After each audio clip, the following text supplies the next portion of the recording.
Pascal Moubilaï a été un enfant fantôme.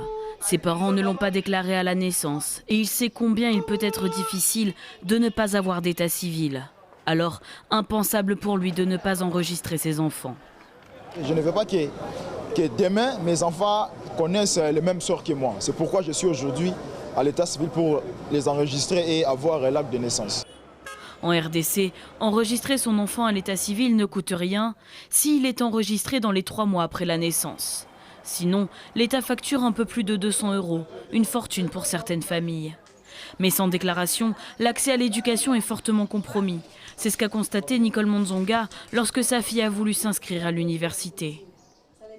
Pour s'inscrire en études supérieures, il faut une carte d'identité et elle n'en a pas. Et je n'ai pas l'argent pour régulariser sa situation. Dans le monde, l'UNICEF estime que 230 millions d'enfants de moins de 5 ans n'ont pas d'état civil. 59% d'entre eux sont issus du continent asiatique, 37% d'Afrique subsaharienne. Dès lors, comment faire baisser ces chiffres? La question des enfants fantômes était au cœur d'un colloque organisé à Paris, en présence notamment de l'OIF et de l'UNICEF.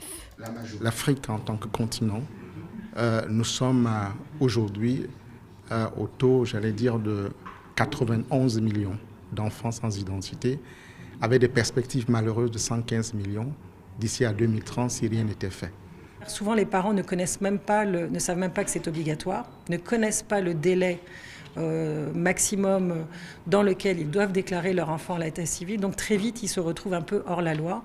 Donc il s'agit pour nous vraiment de soutenir une communication évidemment de masse des populations, mais aussi de travailler avec les communautés. L'UNICEF rappelle qu'être inscrit à l'état civil et avoir une identité est le premier droit inscrit à la Convention internationale des droits de l'enfant qui vient de fêter ses 30 ans.